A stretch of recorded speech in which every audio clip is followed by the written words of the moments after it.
ஆன்மீக சொந்தங்கள் அனைவருக்கும் அன்பான காலை வணக்கம். நம்மளுடைய சேனலில் தொடர்ந்து நிறைய சுவாரஸ்யமான ஆன்மீகம் சார்ந்த தகவல்களை தாங்க பார்த்துட்டு வந்துட்டு இருக்கோம். அந்த வரிசையில் இந்த பதிவில் என்ன பார்க்க போகிறீங்க அப்படின்னா, சிம்மராசி நேயர்களுக்கு பிறந்திருக்கக்கூடிய புதிய வருடத்தினுடைய முதல் மாதமான ஜனவரி மாதம் 24ஆம் தேதிக்கு பிறகு ஏற்படக்கூடிய கிரக மாற்றங்களால் என்னென்ன பலன்களானது கிடைக்க போகுது அப்படின்றத பற்றி தான் தெளிவாக பார்த்து தெரிஞ்சுக்க போகிறீங்க. வீடியோக்குள்ளே போகிறதுக்கு முன்னாடி நீங்கள் நம்ம சேனலை சப்ஸ்கிரைப் பண்ணாமல் இருக்கீங்க அப்படின்னா மறக்காமல் சேனலை சப்ஸ்கிரைப் பண்ணிக்கோங்க. கூடவே பக்கத்தில் இருக்கிற பெல் சிம்பிளையும் கிளிக் பண்ணிக்கோங்க.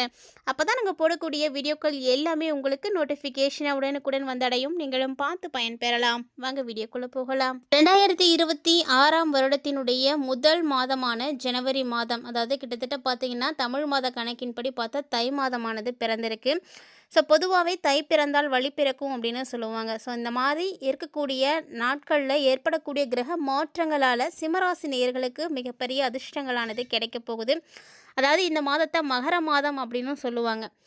இந்த மாதம் முழுக்க சிம்மராசிக்காரங்களுக்கு என்ன பலன்கள் கிடைக்க போகுது, என்ன மாதிரியான பரிகாரங்கள் செய்யலாம், நீங்கள் எந்த தெய்வத்தை இந்த டைமில் வழிபாடு செய்தால் உங்களுக்கு நிறைய நன்மைகள் கிடைக்கும், அதிர்ஷ்டங்கள் கிடைக்கும் அப்படின்ற மாதிரி நிறைய தகவல்களை தான் இப்போ நீங்கள் பார்க்க போகிறீங்க.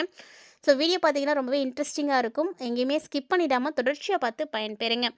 சூரியன் மகர ராசியில் வரக்கூடிய மாதமே தை மாதம்னு சொல்லுவாங்க. இதனால தான் தை மாதத்தை மகர மாதம் அப்படின்னு சொல்கிறது. சூரியன் தன்னுடைய பாதைக்கு, அதாவது தெற்கு திசையில இருந்து வடக்கு திசைக்கு மாறக்கூடிய மாதம் தான் மகர மாதம். அதனாலேயே பலரும் பார்த்தீங்கன்னா எப்போ தை மாதம் பிறக்கும் அப்படின்னு காத்துட்ருப்பாங்க. ஏன்னா தை மாதம் அவ்வளவு அற்புதமான விஷயங்களை எல்லாம் ஏற்படுத்தி கொடுக்கும். அதாவது மகாபாரதத்தில் பார்த்தீங்கன்னா பீஷ்மரே இந்த தை மாதத்துக்காக காத்துட்டு இருந்தார் அப்படின்னு சொல்லுவாங்க. அந்த அளவுக்கு சிறப்பான புனிதமான ஒரு மாதம் தான் இந்த தை மாதம். இப்படிப்பட்ட தை மாதத்தில் ஏற்படக்கூடிய கிரக மாற்றங்களானது எப்படி இருக்குது, அதை பொறுத்து தான் ஒவ்வொரு ராசிக்காரர்களுக்குமே பலன்களானது கிடைக்கும். சிம்மராசி நேயர்களுக்கு சூரிய பகவான் பார்த்தீங்கன்னா ராசிக்கு அதிபதி. ஏற்கனவே சிம்மராசி அன்பர்களுக்கு தெரியும், 8ல் சனி பகவான் அமர்ந்திருக்கார். அதாவது அஷ்டம சனியாக அமர்ந்து பல்வேறு விதமான பிரச்சனைகளை எல்லாமே கொடுத்துட்ருக்காரு. அதே போல் 7ஆம் இடத்துல பார்த்தீங்கன்னா ராகு பகவான் இருக்கிறாரு. ஸோ 7ல் ராகு இருக்கிறதுனால பல்வேறு விதமான சிம்மராசி நேயர்களுக்கு திருமண வாழ்க்கையில் நிறைய பிரச்சனைகளானது ஏற்படுறதுக்கான வாய்ப்புகள் இருக்குது. ராகு உங்களை கெடுக்க முடியுமா அப்படின்னு நிறைய விஷயங்களை முயற்சி பண்ணிகிட்டே தாங்க இருப்பார். இல்லைனா உங்களுடைய பெயரையாவது எப்படியாவது கெடுப்பார். இந்த மாதிரி ஏதாவது ஒரு விஷயத்தில் உங்களுக்கு கெடுபலன்களை கொடுக்கக்கூடிய வகையில் ராகு பகவான் செயல்படுவார். அது மட்டும் இல்லாமல் உங்கள் ராசியிலே பார்த்தீங்கன்னா கேது பகவான் வேறு அமர்ந்திருக்கிறாரு. இந்த மாதிரி ஒட்டுமொத்தமாக ஒரு சில கிரகங்களுடைய தாக்கங்கள் உங்களுக்கு மிகப்பெரிய அளவில் பாதிப்புகளை கொடுக்குற மாதிரி இருக்குது. அதுலேயும் ஜனவரி மாதத்தை எடுத்துக்கிட்டிங்க அப்படின்னா 15ஆம் தேதி வரைக்குமே நல்ல ஒரு பலன்களை தான் நீங்கள் பார்த்துருப்பீங்க. ஆனால் மீதம் இருக்கக்கூடிய இந்த 15 நாட்களும் பார்த்தீங்கன்னா ஒரு சில பிரச்சனைகள் கண்டிப்பாக இருக்கும்.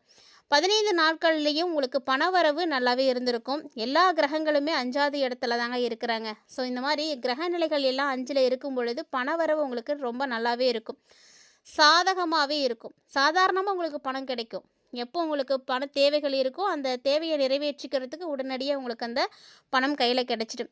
அதாவது சொல்லப்போனால் பணம் கூட உங்களுக்கு கூடுதலாக தான் கிடைக்குமே தவிர கம்மியாக கிடைக்கிறதுக்கான வாய்ப்புகள் இல்லை.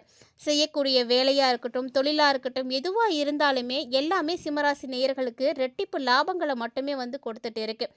ஆனால் 5ஆம் இடத்துல இருக்கக்கூடிய கிரக நிலைகள்லாம் என்னென்ன அப்படின்னு பார்த்தீங்கன்னா செவ்வாய், குரு, சுக்கிரன், புதன், சூரியன், இப்படி எல்லாருமே பார்த்தீங்கன்னா 5வது இடத்துல தான் இருக்கிறாங்க.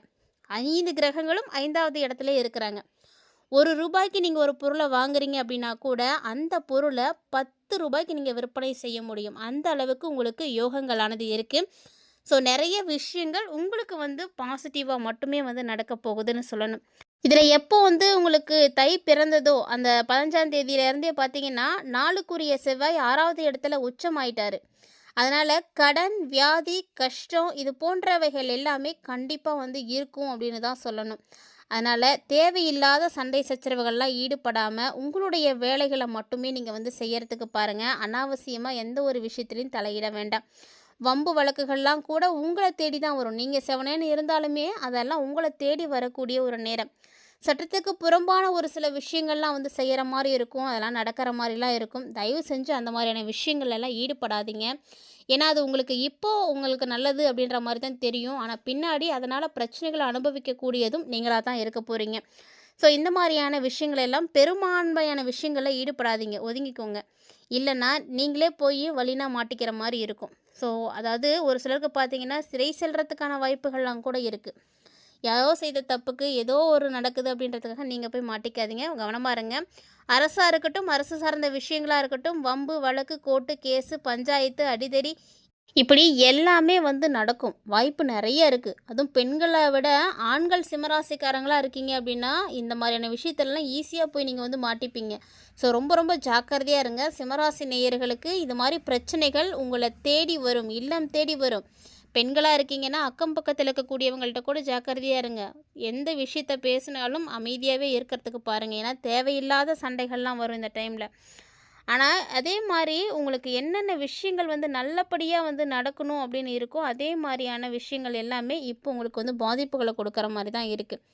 அதனால சிம்மராசி நேயர்கள பொறுத்தவரைக்கும் எல்லாத்துலயுமே கவனமா தான் இருக்கணும். அதாவது மத்தவங்க உங்களுக்கு அறிவுரை சொல்லக்கூடிய சூழ்நிலை வந்து இப்ப இருக்குங்க. எல்லாத்துக்குமே சிம்மராசிக்காரங்க அவங்க தான் எல்லாத்துக்குமே அறிவுரை சொல்லுவாங்க, அட்வைஸ் பண்ணுவாங்க. ஆனா, இப்ப பார்த்தீங்கன்னா, உங்களுக்கு 4 பேர் வந்து அறிவுரை சொல்ற மாரியான சூழ்நிலை இருக்கு. நீங்க மன்னிப்பு கேட்கக்கூடிய சூழ்நிலைகள் கூட ஏற்படும். இருந்தாலுமே கூட உங்களுக்கு முன்னேற்றம் அப்படிங்கிறது நீங்க ஏதாவது ஒரு வகையில பார்க்க தான் செய்வீங்க. முன்னேற்றம் இல்லாம எல்லா வகையிலயுமே பிரச்சனையில மாட்டிப்பீங்க அப்படின்லாம் கிடையாது. ஒரு சில நேரங்கள்ல உங்களுக்கு முன்னேற்றங்கள், அதிர்ஷ்டங்கள்லாம் கிடைக்கும். 5வதுல இருக்கக்கூடிய புதன் பகவான் 6வது இடத்துல போய் மறையிறாரு. ஸோ பணம் சார்ந்த விஷயத்துல எதுவும் பிரச்சனைகள் வரலாம். வாய்ப்புகள் இருக்கு. கவனமா இருங்க. அதேபோல 7ஆம் இடத்துல இருக்கக்கூடிய ராகு தேவையில்லாத பிரச்சனைகளை எல்லாம் ஏற்படுத்துவாருங்க. கொஞ்சம் அமைதியா தான் இருந்தாகணும். ஒரு சிலருக்கு பார்த்தீங்கன்னா, வீட்ல குடும்ப சூழ்நிலை பிரச்சனைகள்லாம் அதிகமா இருக்கும். அதெல்லாம் வந்து அதிகமாகறதுக்கான வாய்ப்புகள் இருக்கு. மனைவி கிட்டலாம் கோபப்படுறதெல்லாம் தவிர்த்துக்கோங்க. கணவர் இருக்காங்கன்னா, கணவர்ட்ட கோவப்படாதீங்க. ஸோ சிம்மராசிக்காரங்கள பொறுத்தவரைக்கும் கண்டிப்பா இந்த டைம்ல நீங்க அமைதிய வந்து கடைபிடிச்சே ஆகணும். இல்ல அப்டின்னா, உங்களுக்கு தேவையில்லாத ரொம்ப மனக்குழப்பங்கள் எல்லாம் வந்து ஏற்படும். ஏன்னா, என்னதான் உங்களுக்கு வந்து நல்ல மாதமா இருந்தாலுமே கூட, ஒரு சில நேரங்கள்ல சனியினுடைய பார்வை இருக்கத்தானே செய்யுது. சனி பகவான் வந்து உங்களுக்கு ஆரோக்கிய தொல்லைகள கொடுத்துட்டே தான் இருப்பாரு. ஸோ ஒண்ணு போனா ஒண்ணு அப்படிங்கிற மாரி இருந்துட்டே தான் இருக்கும். ஆனா வீடு வாங்குறது, இடம் வாங்குறது, மணி விழா நடத்துறது, இந்த மாரியான சுபகாரியங்கள்லாம் வந்து நீங்க நடத்தலாம். அந்த சுபகாரியங்கள் எல்லாம் வந்து நடத்துறதுனால வீண் விரயங்கள்லேருந்து நீங்க தப்பிச்சுப்பீங்க. ஏன்னா வீண் விரயமும் இந்த டைம்ல உங்களுக்கு இருக்கு. அதுலேருந்து தப்பிக்கிறதுக்கு இந்த மாரி சுப விரயங்கள வந்து செய்யுங்க. மிதுன ராசியில வக்ர நிலையில இருக்கக்கூடிய குரு பகவான் உங்க ராசிக்கு 5, 8 இடங்களுக்கு அதிபதியா இருக்கக்கூடியவர் வக்ரம் பெற்றிருக்கிறாரு. ஸோ இந்த டைம்ல பிள்ளைங்களால பிரச்சனைகள் ஏற்படும். அதுவும் பூர்வீக சொத்துக்கள்ல இருந்த பிரச்சனைகள் மீண்டும் இப்போ வந்து தலை தூக்கும். இதுவரைக்கும் அமைதியா இருந்தா கூட இப்ப திரும்பவும் அந்த பிரச்சனை வரும். எடுக்கக்கூடிய காரியங்கள் எல்லாமே தாமதமா இருக்கும். நீங்க செய்யக்கூடிய உதவிகள் கூட உபத்திரத்துல போய் முடிஞ்சிடும். அதனால எந்த விஷயமும் யாருக்கும் செய்யாமலே இருந்துருங்க. பிரச்சனைகள்லாம் பார்த்தீங்கன்னா, ஒண்ணு போய் ஒண்ணு அப்படியே அலமோதிக்கிட்டு இருக்கும். ஸோ நீங்க தான் கவனமா இருக்கணும். குருவுடைய பார்வை 3, 5, 7 ஆகிய இடங்கள்ல விழுதுங்க. பஞ்சமஸ்தானம் குருவினுடைய வீடு. குருவினுடைய வீட்ட குருவே பார்க்குறாரு அப்படிங்கிறது உங்களுக்கு ஒரு அதிர்ஷ்டம் தான். பூர்வ புண்ணிய ஸ்தானத்தினுடைய பலன்கள் எல்லாம் இப்போ வந்து கிடைக்க ஆரம்பிக்கும். இருந்தாலும் தேவையில்லாத மனக்கசப்புகளும், குழப்பங்களும் கூடவே வரும். அதனால எந்த விஷயமா இருந்தாலும் கவனமா இருங்க. பிறரை நம்பி மட்டும் எந்த ஒரு காரியத்தையும் ஒப்படைக்காதீங்க. உங்களால முடிந்த விஷயங்கள நீங்களே செய்யுங்க. எல்லாராலயும் எல்லா விஷயங்களும் செய்ய முடியாது தான். அப்படி நினச்சி நீங்க ஒரு சில காரியங்கள் செய்றீங்க அப்படின்னா கூட, அது முடியறதுக்கு கொஞ்சம் டிலே ஆகலாம். இருந்தாலுமே கூட நீங்க செய்தது தான் சரி. உங்களுக்கு தான் வெற்றி கிடைக்கும். அதனால கொஞ்சம் கவனமா இருங்க. வெற்றி உங்க பக்கம் இருக்குது அப்படிங்கும் பொழுது, அது கிடைக்கிறதுக்கு லேட் ஆனாலும் கவலைப்பட தேவையில்ல. சுப செலவுகள் செய்யறதுனால மட்டும் தான் நீங்க தேவையில்லாத பிரச்சனைகள்லேருந்து வெளிவர முடியும். புதன் பகவான் சிம்ம ராசிக்கு 2, 11 ஆகிய வீடுகளுக்கு அதிபதியா இருக்கக்கூடியவர். அவர் இப்ப பார்த்தீங்கன்னா 7வது வீட்ல சப்தமஸ்தானத்துல இருக்கிறாரு. ஸோ நல்ல மாற்றங்களை எல்லாம் கண்டிப்பா குடுப்பாரு. வாழ்க்கை துணைக்கு நல்ல இடத்துல வேலை கிடைக்கும். வேலைக்காக நீங்களே அப்ளை பண்ணி வச்சிருக்கீங்க அப்படின்னா கூட, இப்போ உங்களுக்கு வந்து இன்வைட் கிடைக்கும். ஸோ நீங்க வந்து கண்டிப்பா வந்து போய் அட்டெண்ட் பண்ணலாம். தொழில் தொடங்கணும் அப்படின்னு முயற்சியில இருக்கக்கூடியவங்களுக்கும் சாதகமான பலன் கிடைக்கும். நினைத்தது எல்லாம் நிறைவேறக்கூடிய காலம் தான். ஆனாலுமே ஒரு சில மனக்கசப்புகள் கண்டிப்பா இருக்கும். மைத்துனர் இருக்காங்க, மாமனார் இருக்காங்கன்னா, அவங்க வழியில நீங்க பிரச்சனைகள பார்ப்பீங்க. அவங்க இல்லங்கள்ல நடக்கக்கூடிய சுப நிகழ்வுகளை எல்லாம் நீங்க முன்னின்று நடத்தி காட்டணும். வீட்ல தொடர்ச்சியா நல்ல விஷயங்கள், சுபகாரியங்கள் கண்டிப்பா நடக்கும். நீங்க வந்து அத பத்திலாம் கவலைப்பட வேண்டாம். சுக்கிரனுடைய சஞ்சாரமும் பார்த்தீங்கன்னா, இந்த காலகட்டங்கள்ல பிப்ரவரி 7ஆம் தேதி அப்போ கும்பராசிக்கு வந்து சுக்கிரன் போவாரு. ஸோ இந்த காலகட்டம் தான் உங்களுக்கு அற்புதமா இருக்கும். கூட பிறந்தவங்க உங்களுக்கு ரொம்ப ஹெல்ப்பா இருப்பாங்க. ஸோ கூட பிறந்தவங்க வழியில நல்ல காரியங்கள்லாம் நடக்கும். பழைய தொழிலெல்லாம் நிறுத்திட்டு புதுசா நீங்க தொழில் தொடங்குவீங்க. அதிலலாம் ஆர்வம் காட்டுவீங்க. ஆடை வாங்குறது, ஆபரணங்கள் வாங்குறது, பிள்ளைங்களுடைய கனவுகள வந்து பூர்த்தி பண்றது, இந்த மாரி நெறைய விஷயங்கள் வந்து நடக்கும். குறிப்பாக சிம்மராசியை உடையவர்களுக்கு பெண் பிள்ளைகள் இருக்காங்க அப்படின்னா அவங்களுக்கு திருமண பாக்கியமானது கிடைக்கும். உத்தியோகத்தில் இருக்கக்கூடியவர்களுக்கு நல்ல ஒரு உயர்வு கிடைக்கும். வியாபாரம், தொழில் அப்படின்னு எல்லாமே சிறப்பாக நடக்கும். கல்வி பயிலக்கூடிய மாணவர்களும் ரொம்பவே நல்லா இருக்கலாம். ஆனால் ஆரோக்கியம் அப்படின்னு வரும்பொழுது ஆண்களாக இருந்தாலும் சரி, பெண்களாக இருந்தாலும் சரி ரொம்பவே கவனமாக இருங்க. இந்த காலகட்டங்கள் உங்களுக்கு இன்னமும் நல்லது நடக்கணும் அப்படின்னா தொடர்ந்து நீங்கள் ஆஞ்சநேயருக்கு வெற்றிலை மாலையை சாற்றி வழிபாடு செய்யுங்க. அஷ்டம சனியினுடைய தாக்கத்தை இது குறைத்து கொடுக்கும். அது மட்டும் இல்லைங்க, ஏழை எளியவர்களுக்கு கோதுமை இல்லைன்னா அரிசி இது ஏதாவது தானமாக கொடுங்க. இது உங்களுக்கு மிகப்பெரிய பரிகாரமாக இருக்கும். இந்த எளிமையான விஷயங்களை எல்லாம் தொடர்ந்து செய்து பார்த்தீங்க அப்படின்னாவே போதும், நல்ல ஒரு மாற்றங்கள் உறுதியாக கிடைக்கும். நம்பிக்கையோடு செய்யுங்க.